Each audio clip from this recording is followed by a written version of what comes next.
All right, welcome back. It's Kim Hayden with Kim Talks. I am super excited. I'm telling you, today is all about mindset. And, what better way than to reach out to women globally? And today we're so excited. We have, down under, we're going to the other side. It's really our next guest is really 100% about where you put your mind and your will. You can do things differently, better, and move forward. So I want to welcome Samantha Pillay, actually Dr. Samantha. I love putting a doctor in front. So Samantha overcame physical limitations from a congenital heart dysplasia. I hope I said that right. And smashed the glass ceiling by becoming South Australia's first female urological surgeon. Did I say that right? She work with me, folks. I am on my husband's computer and not at home, so I'm working with a different setup here. But back to Samantha. She is a passionate businesswoman, founder, and entrepreneur, and a doctor. Don't forget this. This is like pretty cool lady here. She advocates gender equality, disability inclusion, and cultural diversity, reducing the stigma of urinary incontinence and rising awareness about preventable chronic diseases. Her first two books, so that means she has more than two, the first two books, the No Recipe Cookbook and When I'm a Surgeon, were amazing #1 bestsellers. Her inspirational careers pictures book inspires children to dream big and aim high, instilling self-belief. Samantha is one of 4 finalist nominees for South Australia's Australian of the Year 2022. This is amazing. And you know what, Samantha, you're going to be surprised, my dear. I have a story for you, but we're going to hold off on that. I'm going to be quiet here because I have like jumbled and stumbled over the intro. And I'm going to have Samantha tell us who you are, where you are right now. You're on my bucket list, just so you know, and what you do. Thank you, Kim. Thanks for having me on the show. Well, I'm in Adelaide, South Australia, and please come visit. I am a surgeon. I was the first female in my state of South Australia to train in urology, and I specialise in incontinence surgery.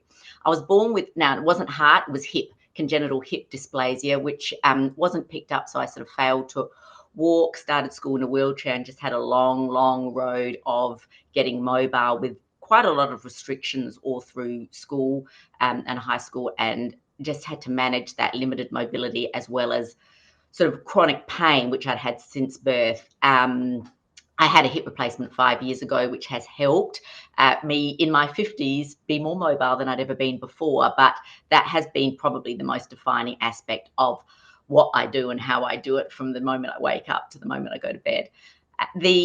I am a business owner. I started a medical practice, a surgical practice, as a solo surgeon more than 20 years ago, and have built that into a sort of specialist centre with other surgeons and doctors.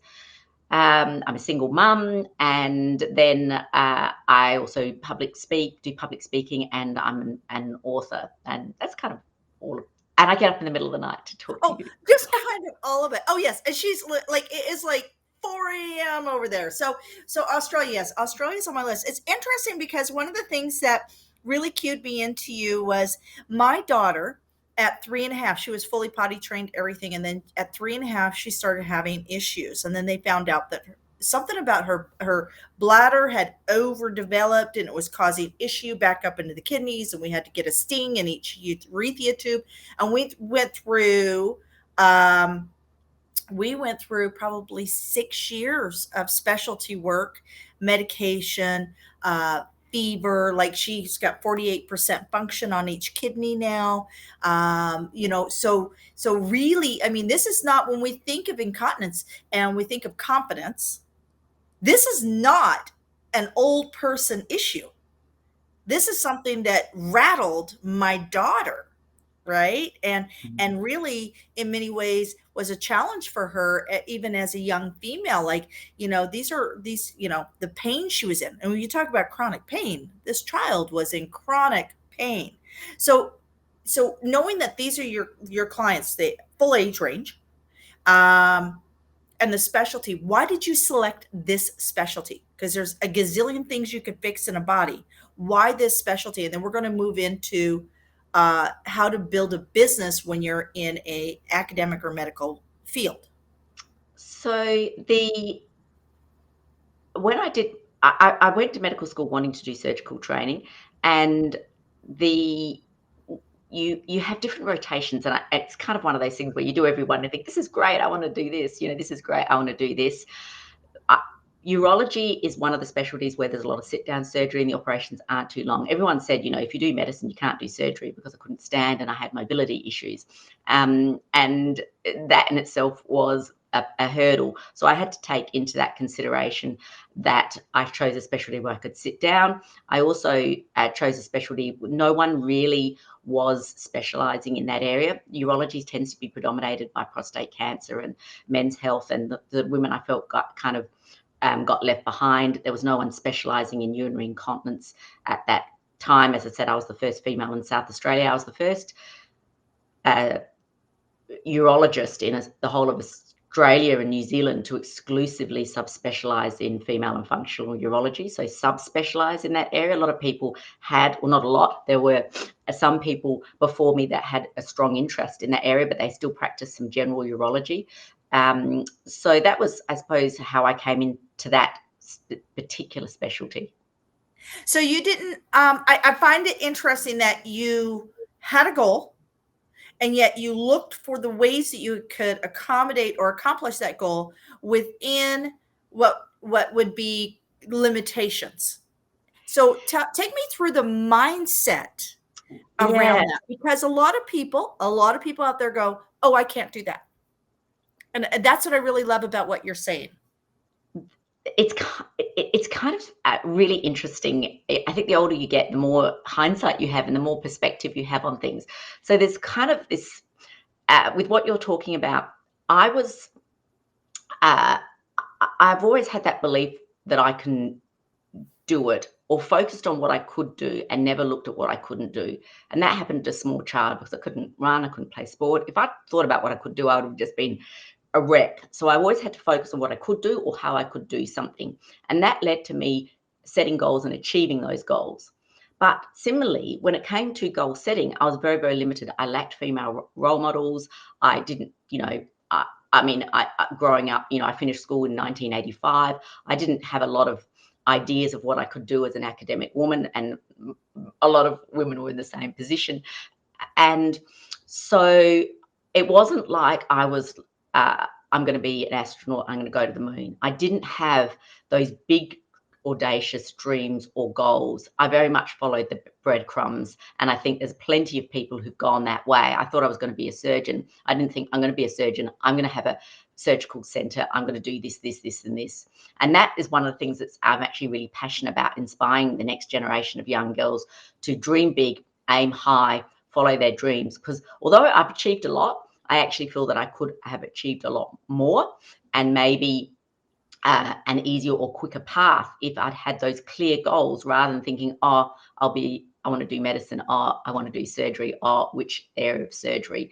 And it's sort of evolving in that way. So similarly, there was a lot of difficulties and gender biases I faced as the first woman.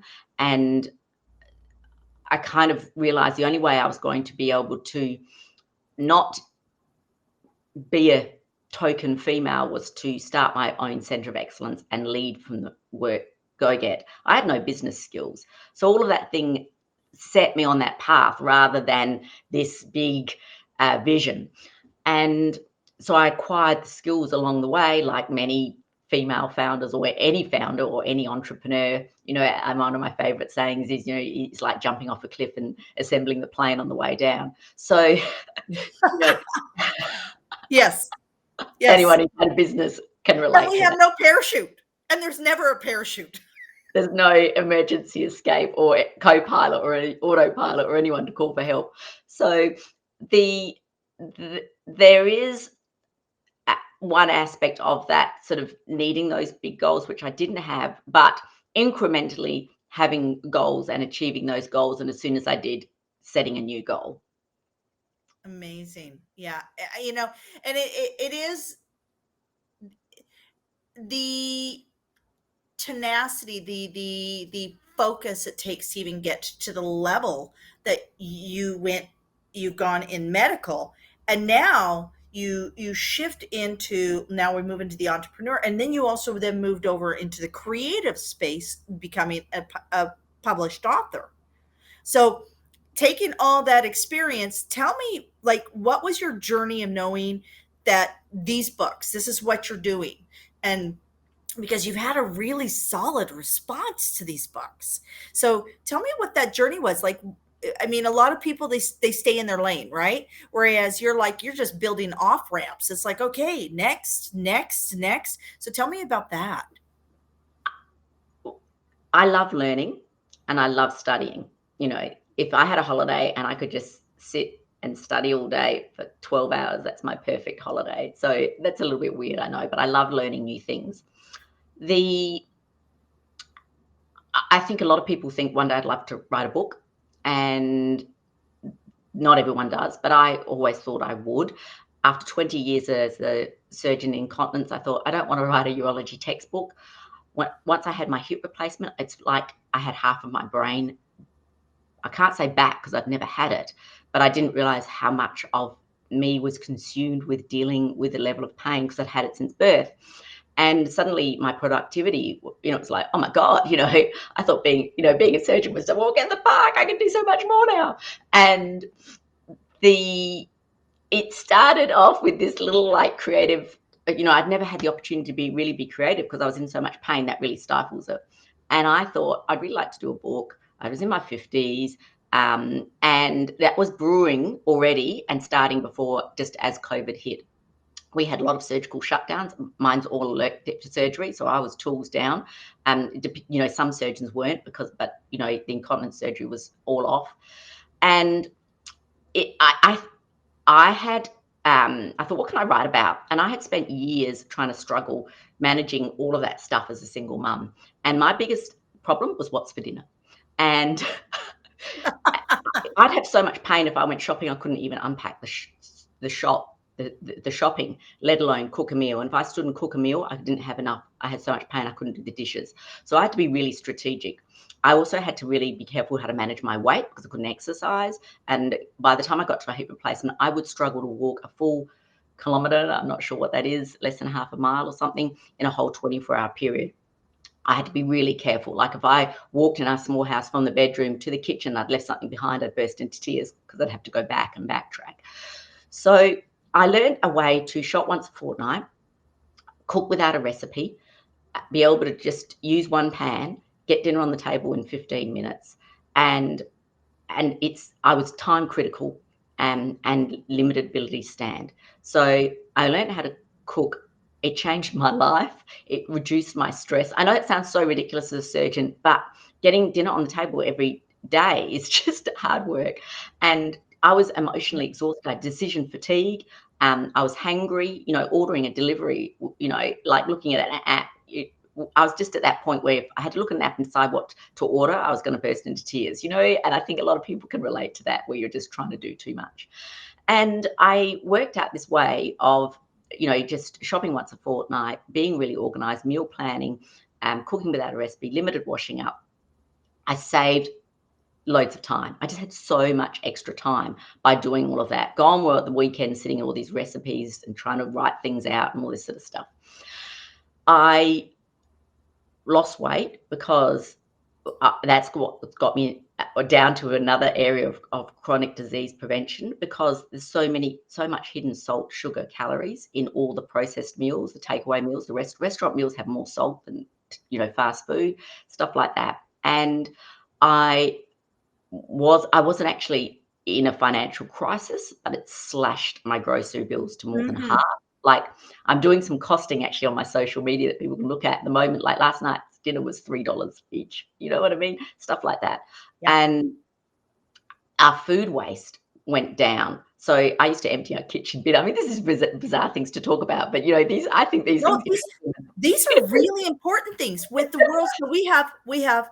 So what you're talking about is time management, and with so many women being single mothers, There is a significant need for time management. You're talking about financial management. With the world on an upswing financially, we are moving into significant inflation in so many parts of the world. I don't know if you're seeing that there in Australia. And supply Just disruption. yeah, it's crazy. It's like we're seeing some items 30% increase in just the last 6 months. Yeah. Um, and then the health issue, because we're already dealing with mental health issues rampant due to the fear and the lockdowns and everything. And if your body is not in peak performance, you can't keep your mind. So, really, what you're talking about is addressing the three key things that are really women struggle with. So, I love it. You're talking to a crock pot, Instapot, where we make all of our meals and we Yeah. freeze them and put them away. You're talking to the gal who, I mean, I get it. I get it. So keep going. I'm dying to hear more about the books and such. So I Sorry. wrote it. No, it's good. So I wrote the No Recipe Cookbook, and because I saw the biggest need for the people that lived on fast food. So not the people that cook. Cooking shows made it worse. They created kitchen phobes. And so I wrote this book, no recipes, no pictures, written in prose, quick, easy read. It's meant to be written for someone who just doesn't cook, to sort of say, you could save your health and a fortune over your lifetime just by using basic meals. It oversimplifies cooking, basically. And I just sort of did this, and I didn't tell anyone I was writing a book. I just wanted to be able to tell my family. So I didn't. If anyone's an author out there, no one other than my son and someone I got to edit knew I'd written a book. I wanted to get it out for Christmas. If anyone writes a book, never happened. Christmas, 23rd December, it goes live on Amazon. No one in the world knows I've written a book. All I wanted to do, be able to go say to my family at Christmas. I didn't even have a hard copy. Guess what? I've written a book. Now, like everything I do in life, I get there and suddenly it's like, you get to the top of the mountain and you just realize that was base camp. And suddenly it's like, wow, there's a whole Everest out there. You can bring it on.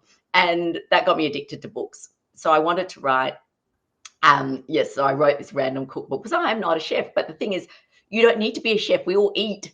We've just been sold this idea that we need these picture And perfect I meals. think I think you're absolutely right. I think somebody who's not a chef needed to write a good solid cookbook, because it gets overwhelming when you have to have 14 different ingredients to make one meal, and that's not how most of us live or work Yeah. or eat. People So have been feeding themselves for hundreds of thousands of years. You know what I mean? Like, whoever invented this idea that you needed a recipe and some sort of well, qualification to yeah, feed yourself. absolutely, absolutely. So then I had experienced, as I said, some gender biases, lack of female role models, and also really wanted people to understand that surgeons don't just operate and see patients. I get to travel the world. I've done 20 years of education, speaking at conferences. Some people go into medical research. And so I decided I was going to write a book. I wrote a children's picture book when I'm a surgeon. Looking back on my life, I realized the fundamental thing is self-efficacy and self-belief. So if young girls believe in themselves, they will overcome the barriers, whatever the barriers are that they face. Self-belief is behind self-esteem. It's behind self-respect. It's how women see women. It's how men see women. When I was a medical student, I said I wanted to be a surgeon. I did not get the same reaction the guys got. I got, oh, why? Don't you want Are you kids? sure? Yeah, you sure? Are you sure? That's not what, yeah. So I wrote this when I'm a surgeon to inspire young girls. The dedication's like dream big, aim high. Obviously, it's a young girl. It shows all the things, different things a surgeon does. And I thought, I think that self-belief is behind a lot of society's problems, even taking it through to the gender pay gap and domestic violence. Women's the way society sees women, the way men see women, the way women see women. And you need those stereotypes and self-belief start to form around age 3, and that's why I went for the picture book. I thought, how do I and also the adults buy the book. So if the adults buying books about girls who are surgeons, it changes the way they have stereotypes as well. And that was, again, like base camp. It's like, oh, hang on, why not a whole series of books? Just why stop at one? So then I did When I'm an Entrepreneur, because I had skills in entrepreneurship, having started my own business. And the book evolved. Both books have activity books. So if people are interested, they can go to my website. There's a read-along video they can watch for when I'm a surgeon. There's colouring pages from the activity books they can download. There's meal ideas from the Recipe Cookbook that they can all download for free. But I wrote When I'm an Entrepreneur, and then I was getting it kind of had to do more. So there were little Easter eggs hidden throughout the book. Like in one of the scenes, she's sort of lying back on the desk reading her newspaper.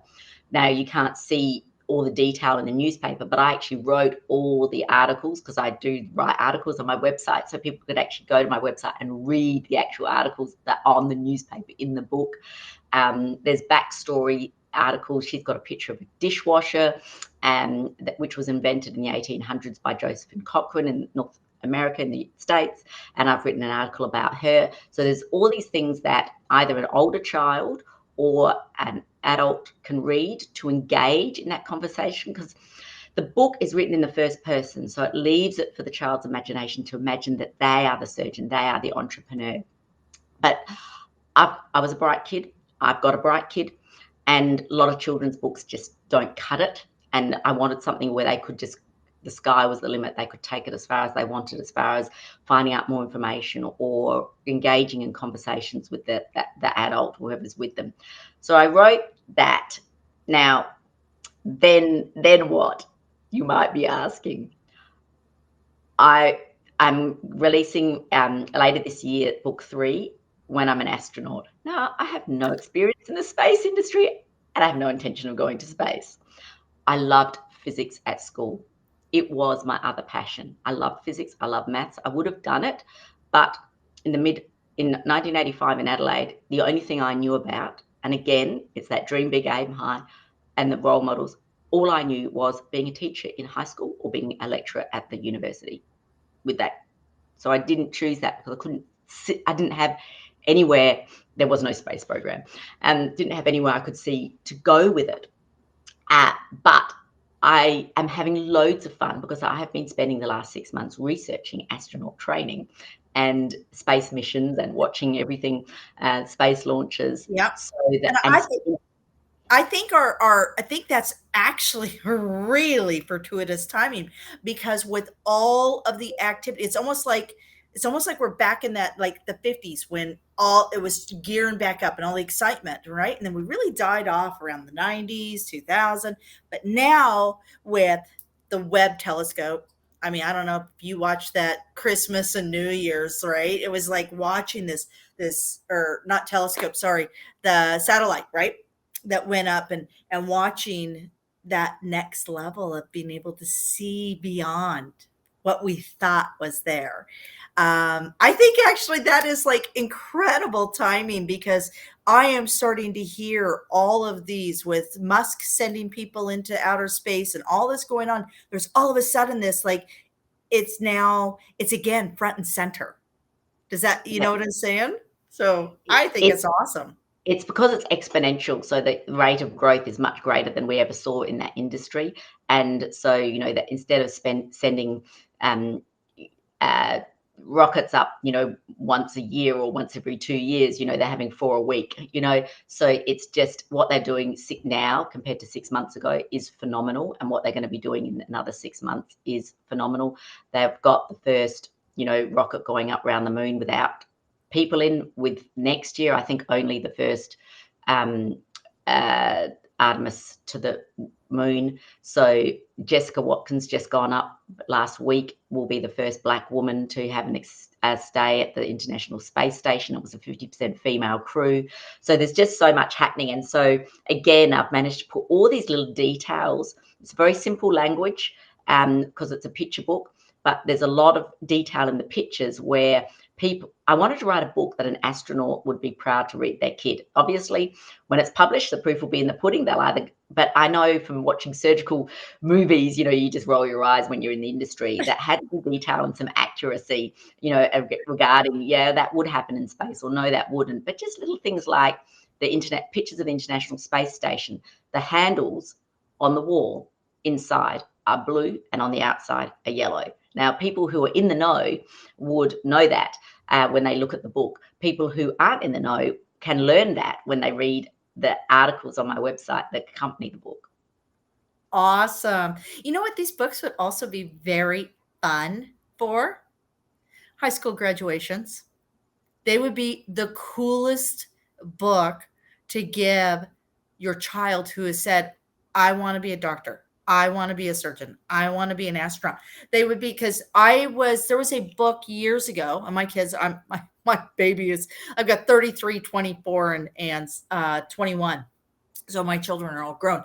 But I remember uh, about 10 years ago, one of the top books for that recommended for grads in North America was a picture book. So now you've done it and you're off to college. And it was this teddy bear going off to college and climbing the mountains. And I'm sitting here listening, going, this would actually be a really fun thing to give your high school graduate that you've heard what their goals are. So that is really, really interesting. Because of the picture book, there's plenty of room to get lots of signatures on it. So that is one advantage, and that's a really good idea. With the when I'm an entrepreneur, it's sort of each page is like a different mantra. Like, when I'm an entrepreneur, I'll do things differently. Now, we all know that thinking outside the square and being different is important. The picture is actually a girl on a unicorn, which associates with doing things differently, wearing a blue striped t-shirt. Now, people who are in the business know that one of the most famous entrepreneur unicorn companies in the world is Stripe, and she's wearing a t-shirt, striped t-shirt in the blurple color of the Stripe logo. Now, it does. I had someone who, I think their daughter was 9 and older than you'd think for a picture book, said she loves your book. She has memorized it like it's her mantra and recites it to herself every day because she wants to be an entrepreneur. And I was like, wow, the older kid taking it as a slightly different level of the picture book. But Yeah. you've just taken it another 10 years. I Well, love it. think about it. We have coloring books for adults, right?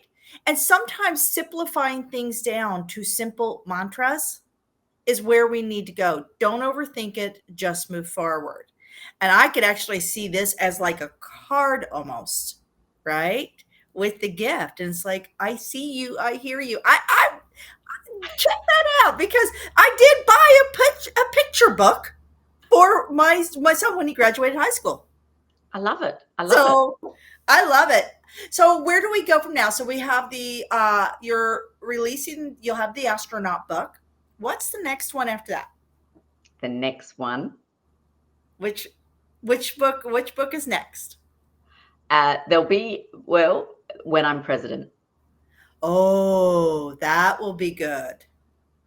That will be good. That will also be very controversial, but that will be very good. Yeah. So, So, and it gives me the opportunity to really study deep into topics, even though what I come out with the end is a very simple book. oh yeah. Uh, I love the learning and the opportunities that it creates. Well, it will be interesting to see your take from being from a Commonwealth country, the take on the presidential space. Yes, So exactly. That's a that'll lot. be really, and we'll have to catch up on that one because I'm American from Wichita, Kansas. That's center flyover state, but the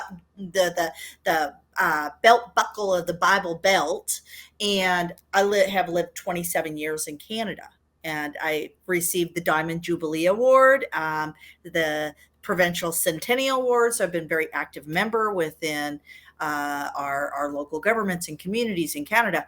And it'll be really fascinating to actually have a conversation after you do that book. I would love for you to come back after you do that book, Love to. and we pick and pull apart. And it won't be a right or left. It's going to be what we learned. I would love that. So tell us, Samantha, where can people find you?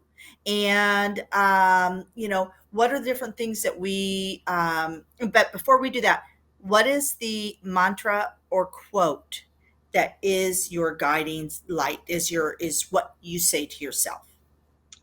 To get me to this point, it's always been, it's only a big deal if you make it a big deal.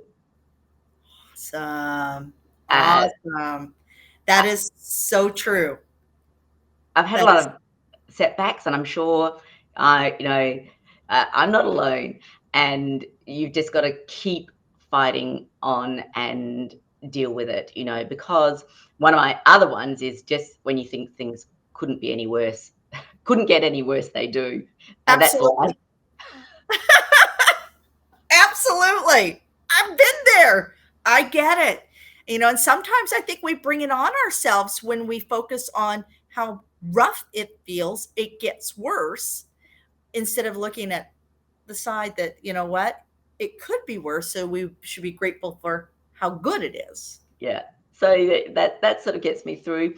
I'm entering a new phase of life, I suppose. I've got, so many different things, just to have less pain than I've ever had before. Like, I didn't know any different, so it's not something I could relate to.